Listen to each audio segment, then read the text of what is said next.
വയനാട്ടിലെ ദുരന്തഭൂമിയിലേക്ക് ഒടുവിൽ രാഹുൽ ഗാന്ധി എത്തി. 5 വർഷം MP ആയിരുന്ന സമയത്ത് വയനാട്ടിലെ ജനങ്ങൾക്ക് യാതൊരു കാര്യവും ചെയ്തു കൊടുത്തില്ല എന്ന് ആക്ഷേപവും ആരോപണവും ഒക്കെയുള്ള വ്യക്തിയാണ്. എന്തായാലും ഈ ദുരന്ത സമയത്ത് രാഹുൽ ഗാന്ധി പ്രിയങ്കയ്ക്കൊപ്പമാണ് എത്തിയത്. എനിക്ക് തോന്നുന്നത് പ്രിയങ്കയെ അവിടുത്തെ അടുത്ത സ്ഥാനാർത്ഥി എന്ന നിലയിൽ പരിചയപ്പെടുത്താനുള്ള ഒരു വേദി എന്നതുകൂടി ആയിരിക്കാം രാഹുൽ മുൻകൂട്ടി കണ്ടത്. എന്തായാലും ഇതേക്കുറിച്ച് നമ്മളോട് വിശദമായി സംസാരിക്കാൻ ശ്രീമതി നുസ്രത്ത് ജഹാനുണ്ട്. മാം, എന്താണ് തോന്നുന്നത് രാഹുൽ ഗാന്ധിയുടെ ഈ രംഗപ്രവേശത്തെക്കുറിച്ച്? രാഹുൽ ഗാന്ധി 3-ാം ദിവസമാണ് അവിടെ എത്തിയത്. രാഹുൽ ഗാന്ധിയെ പോലത്തെ ഒരാൾക്ക് ഏത് സമയത്തും ഏത് ദുരന്ത ഭൂമിയിലും പറന്നിറങ്ങാനുള്ള സൗകര്യങ്ങൾ ഓപ്പോസിഷൻ ലീഡർക്കുണ്ട്. ഫസ്റ്റ് ഓഫ് ഓൾ, എന്ത് ബുദ്ധിമുട്ടുണ്ടെങ്കിൽ നമ്മളെ പോലെയല്ല, നമുക്കൊന്നും ഇപ്പോൾ അവിടെ എൻട്രി ചെയ്യാൻ പറ്റില്ല അവരെ പോലെ. അപ്പോൾ 3-ാമത്തെ ദിവസം എത്തിയതിൻ്റെ ഇപ്പോൾ അവരൊരു വോട്ട് ബാങ്കിന് വേണ്ടിയിട്ട് വരുന്നതാണെന്നുള്ളത് ശരിക്കും ജനങ്ങൾ തിരിച്ചറിയണം. കാരണം 5 വർഷം പാർലമെന്റിൽ ഇരുന്നിട്ടും ഒരു ദിവസം പോലും വയനാടിന് വേണ്ടി അദ്ദേഹം സംസാരിച്ചില്ല. ഇന്നലെ തേജസ്വി സൂര്യ ഇന്നലെ അതിന്റെ കണക്ക് വെച്ച് പാർലമെന്റിൽ സംസാരിച്ചു. അത് കറക്റ്റ് ജനങ്ങൾക്ക് അറിയേണ്ടതാണ്. സത്യം തിരിച്ചറിയണം. ഇതിൽ പൊളിറ്റിക്സ് പാടില്ല. വയനാടിന്റെ MP ആയി വരുമ്പോൾ വയനാടിൽ ആരാ ഉള്ളത്? സാധാരണ ജനങ്ങള്. വയനാടിലെ വോട്ട് 5.5 ലക്ഷം വോട്ട് വാങ്ങി വന്ന MP 2019 തൊട്ട് എൻവയറമെന്റൽ അവർക്ക് മുന്നറിയിപ്പ് കൊടുത്തിട്ടുണ്ട്. 4000 പേരെ മാറ്റി താമസിപ്പിക്കുക വിത്ത് റെക്കോർഡ്. 4000 പേരെ ഈ പറഞ്ഞ ദുരന്ത ഭൂമിന്റെ ചുറ്റിലും ഉള്ളവരെയാണ് ഈ 4000 പേരെ. അങ്ങനെ ഒരു താമസിപ്പിക്കേണ്ടിയും ഇതാക്കേണ്ടോ റിഹാബിലേറ്റ് ചെയ്യേണ്ടിയോ ഒരു സംഗതി ഇദ്ദേഹം പാർലമെന്റിൽ പറഞ്ഞിട്ടില്ല 5 വർഷത്തില്. അദ്ദേഹം എന്നും മോദി എന്താണോ ചെയ്തത്, മോദി അദാനിയോട് മിണ്ടിയോ, മോഡി എന്താണ് ഇന്ത്യക്ക് വേണ്ടി കച്ചവടം ചെയ്ത്, മോഡി എന്താണോ വികസനം നടത്തിയത്, അവര് വിറ്റുവെച്ച പ്രൈവറ്റൈസേഷൻ ചെയ്ത എയർപോർട്ടുകളെ മോഡി അത് ശക്തമായി ചെയ്തപ്പോൾ അതും മോദിക്ക് കുറ്റം. എല്ലാത്തിനും കുറ്റം കണ്ടുപിടിക്കണം. ഇപ്പോഴും അദ്ദേഹം ചെയ്യണതാ. രാജ്യം ഭരിക്കാൻ സമ്മതിക്കാതെ അതിൻ്റെ ഉള്ളിൽ കയറി കളിക്കാന്നല്ലാതെ അയാൾ ഇരുന്ന കോൺസ്റ്റിറ്റ്യൂഷനിൽ ഇതുപോലെ ഒരു സാധനം വരും എന്ന് പറയുന്നത് നാണക്കേട്. ഇതിലപ്പുറം ഒന്നുമില്ല. അയാൾ പ്രധാനമന്ത്രിയായിട്ടാണ് അന്ന് അവിടെ മത്സരിച്ചത്. ഇന്ത്യന്റെ ഭാവി പ്രധാനമന്ത്രി പറഞ്ഞിട്ടാണ് കേരളത്തിലെ മൊത്തം MP മാരും കോൺഗ്രസ് ആയത്. ആ 19 MP ഫണ്ട് യൂസ് ചെയ്തിട്ട് ഇവരെ അതിജീവിച്ചുകൂടായിരുന്നു. കോൺഗ്രസിനല്ല ജയിച്ചേ. കോൺഗ്രസിന് വോട്ട് കൊടുത്ത ഇത്രയും സ്നേഹം നിറഞ്ഞ ജനങ്ങൾക്ക് വേണ്ടി എന്തുകൊണ്ട് ഇവർ ചെയ്തില്ല? ഈ രാഹുൽ ഗാന്ധി ഇവിടെ വന്നിട്ട് സൈന്യം വന്ന് ബെയിലി പാലം നിർമ്മിച്ചു, ആ ഭാഗത്ത് വന്ന് സൈനികരുമായി സംസാരിക്കുന്നു, എന്നിട്ട് പാലം കയറി അപ്പുറത്ത് വരെ പോകുന്നു, എന്നിട്ട് തിരിച്ചു വരുന്നു. അപ്പോൾ ഈ സൈന്യമാണ് ഈ കൃത്യസമയത്ത് ഈ ദുരന്ത ഭൂമിയിൽ ഇടപെട്ടത്. അതായത് സംഭവം ഉണ്ടായ 3 മണിക്കൂറിനുള്ളിൽ സൈന്യം അവിടെ എത്തുന്നു. അപ്പോൾ സംസ്ഥാന സർക്കാരിൻ്റെ ഭാഗത്തുനിന്ന് വീഴ്ച വന്നെന്ന് കേന്ദ്രം കൃത്യമായി പറയുകയും ചെയ്തു. രാഹുൽ ഗാന്ധി ഇവിടെ വന്നിട്ട് സംസ്ഥാന സർക്കാരിനെതിരെ ഒരു അക്ഷരം പോലും ഇതുവരെ മിണ്ടിയിട്ടില്ല. അപ്പം ഇവർ തമ്മിലുള്ള ഇന്ത്യ സഖ്യം അവിടെ ഉണ്ടല്ലോ ദേശീയ തലത്തിൽ, അതുകൊണ്ടായിരിക്കും അല്ലേ? ഇന്ത്യ സഖ്യത്തിന്റെ പവറാണ് രാഹുൽ ഗാന്ധി കാണിക്കുന്നത്. കാരണം 2 ആഴ്ച മുമ്പേ അമിത്ഷാ അതും പറഞ്ഞു. അമിത്ഷാ 2 ആഴ്ച മുമ്പേ ദുരന്തം പ്രഖ്യാപിച്ച് റെഡ് അലേർട്ട് പ്രഖ്യാപിച്ച കേരളത്തിൽ ഇനിയും സൈക്ലോൺ വരും, cyclone effect can be heavy rain, land slide എന്നുള്ളത് നമ്മൾ പഠിച്ചില്ലേ? സയൻസ് ഒക്കെ അറിയുന്നവരല്ലേ ഇവര്. കേരളത്തിൽ നിന്ന് പുറത്തുപോയി കാലാവസ്ഥ പ്രവചനവും ഭൂമി എങ്ങനെ നടക്കുന്നതൊക്കെ കാണാൻ പോയ കമ്മ്യൂണിസ്റ്റ് സർക്കാരാണ് നമ്മളെ ഭരിക്കുന്നത്. എല്ലാം അറിയണേ. ചൈനയിൽ നിന്ന് അവർ ടെക്നോളജി വരെ കൊണ്ടുവരുന്നത്. അവർക്ക് ഇതെല്ലാം അറിയിപ്പ് കൊടുത്തിട്ട് എന്തുകൊണ്ട് പോലീസ് സേന എന്തിനുള്ളതാണ്? ഇവർ മാറി താമസിച്ചില്ല. വൈകുന്നേരം പാടികളുടെ ജീവിതം എന്ന് പറഞ്ഞാൽ ഞാൻ ഒരുപാട് കണ്ടിട്ടുണ്ട് അവരെ. കാരണം ഞാൻ വയനാടിന്റെ മരുമകളായി എത്തി, വയനാടിന്റെ മകളായി മാറിയ ഒരാളാണ് ഞാൻ. എനിക്ക് അവിടെ എത്തി ഞാൻ അവിടുത്തെ ഒരുപാട് ജനങ്ങളെ ഞാൻ അറിഞ്ഞു. ഇപ്പോഴും കോണ്ടാക്ട് കൊണ്ടിരിക്കുന്ന ഒരാളാണ് ഞാൻ. കാരണം ഈ പാടി ജീവിതം എന്ന് പറഞ്ഞാൽ രാവിലെ 7 മണിക്ക് മുമ്പേ ഇവര് ജോലിക്ക് പോകും. ഈ 3 പാടികൾ എന്ന് പറയുന്ന എസ്റ്റേറ്റിലെ ജോലിക്കാരാ, വലിയ വലിയ ആൾക്കാരല്ല ഇവരൊന്നും. അപ്പൊ ആ പാടികൾ സാധാരണക്കാര് ചായ നുള്ളാൻ പോകുന്ന, ചായ പറിക്കാൻ പോകുന്ന, കൊട്ടയും തൂക്കിയിട്ട് രാവിലെ ചായയായിട്ട് പോണ അവര്, എടി നിന്റെ വീട്ടിൽ നിന്ന് എന്താ കൊണ്ടുവന്ന, എടി ഇങ്ങോട്ട് വാടാ പറഞ്ഞിട്ടുള്ള ഒരു വല്ലാത്ത ഐക്യമുള്ള പാടി ജീവിതം കണ്ടാൽ നമുക്ക് ലോകത്തെ ഏറ്റവും സ്നേഹം ഇവർക്കാ തോന്നും. കാരണം അവര് രാവിലെ പോയി വൈകുന്നേരം സന്ധ്യയാകുമ്പോ വന്ന് ആ കാട്ടാറിൽ പോയി അലക്കി കുളിച്ച് വീട്ടിൽ വന്ന് ഭക്ഷണം പാകം ചെയ്ത് പിറ്റേന്ന് രാവിലെ വീണ്ടും പോവും, മക്കൾക്കുള്ള രാത്രി ഉണ്ടാക്കി വെച്ച് ഇങ്ങനൊരു ജീവിതം നയിക്കുന്ന മനുഷ്യരാണ് അവിടെ ഉണ്ടായിരുന്നത്. പകുതി പേരും വലിയ വലിയ റിപ്പൺ, മലയാളം പ്ലാന്റേഷൻ, ഇതുപോലുള്ള എല്ലാ മനോരമ പ്ലാന്റേഷൻ ഒക്കെ ഉണ്ട്. എല്ലാം വലിയ വലിയ മുതലാളിമാരെ കയ്യിലാണ് നല്ല ഭൂമി ഇരിക്കുന്നത്. ആ നല്ല ഭൂമിയിലെ തൊഴിലാളികളായ ലേബേഴ്സ് ആണ് കൂടുതൽ പേരും കുടിയേറി പാർത്തവരാണ് അവിടെ. ഇവരെ വോട്ട് വാങ്ങിയാണ് കോൺഗ്രസ് ഇവിടെ ആളാവുന്നത്. അപ്പൊ ഇവർക്ക് വേണ്ടി എന്ത് ചെയ്തു? ഈ ഇതിൽ കാണുന്ന പല ഇപ്പൊ MP ചെയ്യേണ്ട വേറൊരു കാര്യം ഉണ്ടായിരുന്നു. ഈ പ്ലാന്റേഷൻസിലൊക്കെ സമരം നടക്കുക, സ്ഥിരം തൊഴിലാളിയാവാൻ വേണ്ടിയിട്ട്, പ്രൊവിഡന്റ് ഫണ്ടിന് വേണ്ടിയിട്ട്, ഹെൽത്ത് ഇൻഷുറൻസിന് വേണ്ടിയിട്ട് ഒക്കെ ഈ തൊഴിലാളികൾ അവിടെ സമരം നടത്തുന്നുണ്ട്. എന്തുകൊണ്ട് ഒരു MP ഇടപെട്ടിട്ട് ഈ വലിയ കുത്തക മുതലാളിമാരെ പണ്ടുകാലം തൊട്ടേ ഒക്യോർ ചെയ്ത് വെച്ച് ഇവർക്ക് വേണ്ടിയിട്ട് സംസാരിച്ച് ഇവർക്ക് എന്തെങ്കിലും വാങ്ങിക്കൊടുത്തോന്ന് നിങ്ങൾ ചോദിക്കും. അതുപോലില്ലേ, നമ്മൾ സമയം വരുമ്പോ, ദൈവം തന്ന സമയം തരുമ്പോ നമ്മൾ പറയണതൊക്കെ ഒന്നും ഇവർക്ക് വേണ്ടി വെച്ചിട്ടില്ല. പിന്നെ അവിടെയുള്ള ഇപ്പം നമുക്കറിയാം ഈ സംഭവം ഉണ്ടായതിനു ശേഷം പെട്ടെന്ന് ഏതാണ്ട് 3 മണിക്കൂർ കൊണ്ട് സൈന്യം ഇവിടെ എത്തുന്നു. ഇപ്പം നമ്മൾ സംസാരിക്കുന്ന ഏതാണ്ട് 7 മണിയാകുമ്പോഴേക്കും ബെയിലി പാലത്തിൻ്റെ നിർമ്മാണം പൂർത്തീകരിച്ചിട്ട് സൈന്യം അത് ആ പാലത്തിന് മുകളിലൂടെ വാഹനം ഓടിച്ച് അപ്പുറത്ത് എത്തിച്ചു കഴിഞ്ഞു. അപ്പോൾ ഇത്ര പെട്ടെന്ന് സൈന്യം ആക്ട് ചെയ്തതുകൊണ്ടാണ് ആ മേഖലയിലേക്ക് കൂടുതൽ മണ്ണുമാന്തി യന്ത്രങ്ങളായിക്കോട്ടെ, രക്ഷാസഹായങ്ങളായിക്കോട്ടെ എല്ലാം എത്തിക്കാൻ കഴിഞ്ഞത്. അത് 3 സേനയുടെയും വിഭാഗങ്ങൾ കൃത്യമായി അവിടെ എത്തി.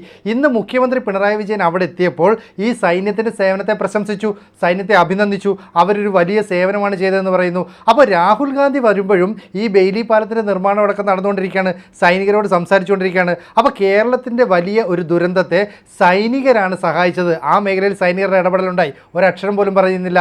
എന്നും സൈനികരെ കുറ്റപ്പെടുത്തിയിട്ടേ ഉള്ളൂ രാഹുൽ. അതെ, സൈനികരെ കുറ്റപ്പെടുത്തിയതുകൊണ്ട് അവർക്ക് ഒരു ചുക്കും സംഭവിക്കില്ല. അവരവരുടെ ജോലി ചെയ്ത് അവർ തിരിച്ചു പോകും. Nothing they are bothered. Indian പ്രധാനമന്ത്രിന്റെ പവറാണ് നമ്മൾ വയനാട്ടിൽ കണ്ടത്. 3 മണിക്കൂറോട് സൈന്യത്തെ ഇറക്കി.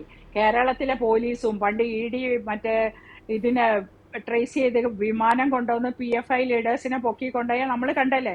കേരള പോലീസ് അറിഞ്ഞു പോലും ഇല്ല. അതാണ് നമ്മളെപ്പോഴും പറയണേ, എല്ലാത്തിനും ശക്തിയുള്ള ഒരു പ്രധാനമന്ത്രിയാണ് ഇന്ന് ഇരിക്കുന്നത്. അപ്പൊ അദ്ദേഹത്തിന് അറിയാം അത് ഇടപെട്ടില്ലെങ്കിൽ ഇവർ ചോദിക്കൂല. സൈന്യത്തെ ചോദിച്ചാൽ തരണമെന്ന് മാത്രമല്ല ഒരു റൂളുണ്ട്, സ്റ്റേറ്റ് ഹാസ് സം അതോറിറ്റീസ് അല്ലെ. അപ്പൊ ഇതുപോലത്തെ ദുരന്തങ്ങളിൽ അത് കാത്തിരിക്കേണ്ട. ഇവിടെ രാഷ്ട്രീയം കളിക്കുന്ന മോദി മുൻകൂട്ടി കണ്ടതുകൊണ്ടാണ് ഈ സംഗതി, ഇന്ത്യ സഖ്യവും ഇവരൊക്കെ.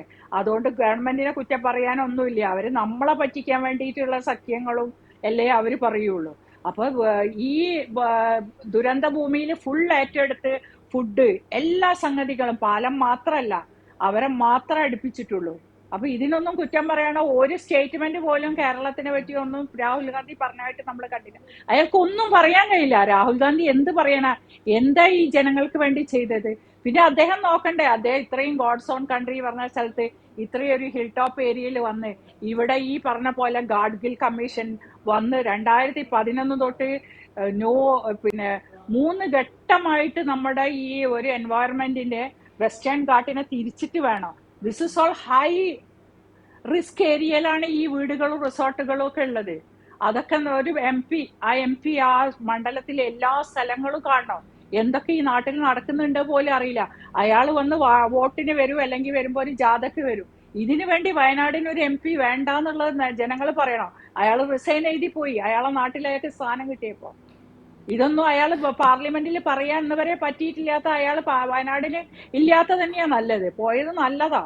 പക്ഷെ അന്ന് തൊട്ട് വിവിധ വകുപ്പുകളെ ഏകോപിപ്പിച്ചുകൊണ്ട് പ്രവർത്തനങ്ങളെല്ലാം എങ്ങനെ മുന്നോട്ട് കൊണ്ടുപോകണമെന്ന് പ്രധാനമന്ത്രി തീരുമാനിക്കുന്നു. വിവിധ വകുപ്പുകളെ ഏകോപിപ്പിക്കുന്നു. എന്നിട്ട് ഉത്തരവാദിത്വം കേന്ദ്രമന്ത്രി ജോർജ് കുര്യനെ ഏൽപ്പിക്കുന്നു. അപ്പം അദ്ദേഹം ഇവിടെ വന്ന് കാര്യങ്ങളൊക്കെ ചെയ്യുന്നു. മീഡിയയുടെ മുമ്പിൽ അധികം പ്രത്യക്ഷപ്പെടുന്നില്ല. അപ്പോൾ സൈന്യത്തെ, മറ്റ് കേന്ദ്രത്തിൻ്റെ സേവനങ്ങളെല്ലാം ഏകോപിപ്പിച്ചുകൊണ്ട് പ്രവർത്തനത്തിന് മുന്നോട്ട് പോകുന്നു. കേരളത്തിലെ 3-4 മന്ത്രിമാർ ചെല്ലുമ്പോൾ എല്ലാ ദിവസവും മീഡിയയുടെ മുമ്പിൽ ചെന്ന് അത് ചെയ്തു, ഇത് ചെയ്തു, ഇത്ര ബോഡി കിട്ടി എന്നൊക്കെ പറയുന്നു. അപ്പോൾ രാഹുൽ ഗാന്ധി വന്നിച്ച് കേന്ദ്ര സർക്കാർ എന്ത് ചെയ്യുന്നു എന്ന് ചോദിക്കാൻ പോലും ഒരു സാഹചര്യം ഉണ്ടായില്ല. അതെ, കേന്ദ്രമന്ത്രി ജോർജ് കുര്യനെ തന്നെ നിയമിച്ചതും അതും ഒരു വലിയൊരു സംഭവമാണ്. മീഡിയകളെ മുമ്പിൽ ഷോ കാണിക്കാനോ വർത്താനം പറയാനില്ല, വർക്കാണ് മുമ്പിൽ അദ്ദേഹത്തിന്റെ. അദ്ദേഹം മന്ത്രിയായത് തന്നെ അങ്ങനെയാണല്ലോ. നമ്മളാരെങ്കിലും അറിഞ്ഞോ ജോർജ് കുര്യൻ മത്സരിക്കാതെ മന്ത്രിയാവാനുള്ള ഭാഗ്യം കിട്ടിയതെങ്കിൽ he's having such a big quality. ആ ക്വാളിറ്റി വെച്ചാണ്, ആ ക്വാളിറ്റി ഉള്ള ഒരാളെ പ്രധാനമന്ത്രി തിരിച്ചറിഞ്ഞോണ്ടാണ് ആരെയും ഏൽപ്പിക്കാതെ ജോർജ് കുര്യൻ മിനിസ്റ്ററിന് തന്നെ ഈ ദൗത്യം ഏൽപ്പിച്ചതും അത് ഭംഗിയായി നടക്കണ്. രാഹുൽ ഗാന്ധിക്ക് ഒന്നും അതിന്റെ മേലെ പറയാനില്ല. വെസ്റ്റേൺ ഘാട്ടിനെ ഇനിയും നമ്മൾ സംരക്ഷിക്കാനുള്ള തീരുമാനം രാഹുൽ ഗാന്ധിനി MP-നി ഒരു MP-യും വേണ്ട, വയനാട്ടിലെ ജനങ്ങളും നമ്മളും ഒക്കെ തീരുമാനിച്ചാല് നമ്മുടെ പ്രധാനമന്ത്രിയോട് നമ്മൾ പറഞ്ഞ് ഇവരെയൊക്കെ നമ്മൾ പുനരധിവസിപ്പിക്കൂ, ഇതുപോലുള്ള ചട്ടം ലംഘിച്ച് നിർമ്മിച്ച ബിൽഡിങ്ങുകൾ പൊളിച്ചു കളയണം. പൊളിറ്റീഷ്യൻസിന്റെ സപ്പോർട്ടും പിന്നെ കൈക്കൂലി വാങ്ങുന്ന ഉദ്യോഗസ്ഥന്മാരെ സപ്പോർട്ടും ഒന്നും നോക്കാതെ അത് ശക്തമായി പറയാനുള്ള ഒരു കഴിവ് നമുക്ക് വേണം. അത് പ്രധാനമന്ത്രിക്ക് എന്നെ ഇനി പറയണം എന്നുള്ളതാണ് തോന്നുന്നത്. കാരണം 11 തൊട്ട് ഇപ്പൊ കൊല്ലത്രയായി, 15 കൊല്ലായിട്ട് വന്ന ഈ സംഗതികൾ ഇനിയും വരും. ഇന്നിപ്പോ അയാളുടെ ഒരു ഇന്റർവ്യൂ ഉണ്ട്, ഗാഡ്ഗിൽ മാധവൻജി അല്ലേ പേര്, അദ്ദേഹത്തിന്റെ മാധവ് ഗാഡ്ഗില്. അദ്ദേഹം പറയണ ഇതൊരു ചെറിയ ഭാഗം മാത്രമേ നമ്മൾ അനുഭവിച്ചുള്ളൂ. എന്താണ് നമ്മൾ അനുഭവിക്കാൻ പോകുന്നത് എന്നുള്ളത് നമുക്ക് അറിഞ്ഞുകൂടാ. We have to wait for that. നമ്മൾ അത്രയും ഭൂമിയെ ഉപദ്രവിച്ചു കഴിഞ്ഞു.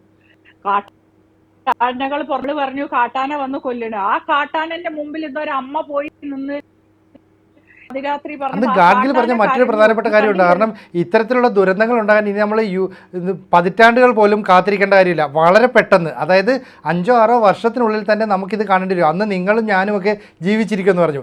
ഇപ്പം ഇവിടുത്തെ മറ്റൊരു പ്രധാന പ്രശ്നം, ഈ പറയുന്ന പ്രിയങ്ക ഗാന്ധിയെ ഈ ലോക്സഭയിൽ, വയനാട്ടിലെ ലോക്സഭാ മണ്ഡലത്തിൽ സ്ഥാനാർത്ഥിയായി നേരത്തെ തന്നെ ഖാർഗെ പ്രഖ്യാപിച്ചതാണ്. അതായത് മല്ലികാർജ്ജുൻ ഖാർഗെ പറഞ്ഞിരുന്നു ഇനി പ്രിയങ്കയാണ് വയനാട്ടിൽ മത്സരിക്കുന്നതെന്ന്. എന്ന് പറഞ്ഞാൽ ഒരു കുടുംബത്തിൽ നിന്ന് 3 പേർ ഇനി MP ആകാൻ പോകുന്നു. അപ്പോൾ ഈ ദുരന്ത സ്ഥലത്തേക്ക് പ്രിയങ്ക വരുന്നു, വിഷ്വൽ മീഡിയയിൽ, അതുപോലെ തന്നെ പത്രങ്ങളുടെ ഫോട്ടോഗ്രാഫർ എല്ലാം ഫോട്ടോസ് എടുത്ത് വെക്കുന്നു. പിന്നീട് തെരഞ്ഞെടുപ്പ് കാലം വരുമ്പോൾ പറയാം, കണ്ടോ അന്ന് പ്രിയങ്ക എത്തിയിരുന്നു, അങ്ങോട്ട് കണ്ണീരൊപ്പാൻ എത്തിയിരുന്നു. അപ്പോൾ ഈ ദുരന്ത ഭൂമിയിലും കൃത്യമായ രാഷ്ട്രീയം കളിക്കാൻ ഈ കോൺഗ്രസിന് സാധിക്കുന്നത് അല്പം ലജ്ജാവഹമല്ലേ? കോൺഗ്രസിന് ലജ്ജ ഇല്ല, അതാണ് അതിന്റെ പ്രശ്നം. കാരണം ഈ ഒരു വയനാട്ടിലെ അവർക്ക് പിടിക്കാൻ രണ്ടാമത് ഇയാൾ ഇട്ടിട്ട് പോയിട്ട് ഒരു കോൺഗ്രസ്സുകാരൻ ഇല്ലേ വയനാട്ടിൽ മത്സരിക്കാൻ? അവർക്ക് നേതാക്കന്മാരില്ലാത്തതുകൊണ്ടാണ് അവർ സീറ്റ് കൊടുക്കാൻ മത്സരിക്കാത്തത്. ഈ നെഹ്റു കുടുംബത്തിന് തന്നെ കുടുംബ പാരമ്പര്യമുള്ള വേറെ ആർക്കും ഇവിടെ മന്ത്രിയാവും ഇതൊന്നും വേണ്ടേ? ഒന്ന് ആലോചിച്ച് നോക്കൂ. നെഹ്റുവിനും ഇന്ദിരാഗാന്ധിക്കും മക്കളില്ലാത്ത ഇന്ത്യക്കാരെ ഭാഗ്യം. കോൺഗ്രസ്സിലാ നേതാക്കന്മാരെ ഉണ്ടാവില്ലായിരുന്നു, എല്ലാവരെയായിരുന്നു. ഇപ്പൊ ഇനിയിപ്പോ വേണ്ടത് എങ്ങനെയെങ്കിലും അയാൾ അളിയനാണ് ഇനിയിപ്പോ ആദ്യം പെങ്ങളെ ഇരുത്തുകയാണ്. അളിയൻ ഇവിടെ സൂപ്പറാ. അളിയന് എന്ന് വെച്ചാൽ പൈസയും സ്ഥാനം കൊണ്ട് എന്തും നേടാൻ പറ്റുന്ന ഒരു വ്യക്തിയാ. അപ്പൊ അളിയനെയും കൂടെ കൊണ്ട് തന്നാല് ഉഷാറായി എല്ലാ കാര്യങ്ങളും. അതാണ് രാഹുൽ ഗാന്ധി ശ്രമിക്കുന്നത്. കാരണം അവർക്ക് അതേ പറ്റുള്ളൂ. അവരങ്ങനെ ഓരോരുത്തരെയും ഇല്ലാതാക്കിയിട്ട് രാജ്യം പിടിച്ചടക്കിയ ഒരു കുടുംബമാണ്. ആ കുടുംബ പാരമ്പര്യം അയാൾ ഇന്നും ചെയ്തുകൊണ്ട് പോവുക. ആരെയും ഇല്ലാതാക്കി അടുത്ത സ്ഥാനം എത്തിക്കുക എന്നുള്ള നമുക്ക് കോൺഗ്രസിന്റെ പശ്ചാത്തലം കണ്ടാൽ നമുക്കത് കിട്ടുന്ന യഥാർത്ഥമുണ്ട്. ഇതൊക്കെ നമ്മൾ ഒരുപാട് ഇപ്പൊ ഈ രാഹുലിന്റെ ഒരു പാരമ്പര്യം ചിന്തിച്ചാൽ നെഹ്റു ഇന്ത്യയുടെ പ്രധാനമന്ത്രിയായി, മകൾ ഇന്ദിരാഗാന്ധി പ്രധാനമന്ത്രിയായി, ഇന്ദിരയുടെ മകൾ രാജീവ് ഗാന്ധി പ്രധാനമന്ത്രിയായി. ഇനി പ്രധാനമന്ത്രിയാകേണ്ടത് ഞാനാണ്, രാഹുൽ ഗാന്ധി. കാരണം എൻ്റെ അച്ഛനും അമ്മുമ്മയും അപ്പൂപ്പനും ഒക്കെ ആയതാണ്. അപ്പോൾ എനിക്ക് കിട്ടാത്ത പ്രധാനമന്ത്രി സ്ഥാനം ഇപ്പം നരേന്ദ്രമോദി തട്ടിയെടുത്തു. അതിൻ്റെ ഒരു ഫ്രസ്ട്രേഷനൊക്കെയാണ് നമ്മൾ കുറേ കാലം കണ്ടത്, അല്ലേ? ആ ഫ്രസ്ട്രേഷൻ മാത്രമേ അയാൾക്കുള്ളൂ. ഇപ്പോഴും അയാൾ കയറി മഹാഭാരതത്തിനടിക്കുക. അഭിമന്യു ചക്രവ്യൂഹത്തിൽ അകപ്പെട്ട പോലെയാണ് രാജ്യം. പിന്നെ അമിത്ഷാന്റെയും മോഡിന്റെയും അജിത് ഡോവലിന്റെയും അദാനിന്റെയും അവരെയാണ് പറഞ്ഞത്. അയാളെ വിചാരം മഹാഭാരതം അയാൾ പഠിച്ചു എന്നാ. പക്ഷെ വേറെ അയാൾ ആലോചിക്കേണ്ട ഒരു കാര്യമുണ്ട്. എനിക്ക് പറയുന്നത് അശ്വത്ഥമാവിനെയാണ് അയാൾ ഓർമ്മിപ്പിക്കുന്നത്.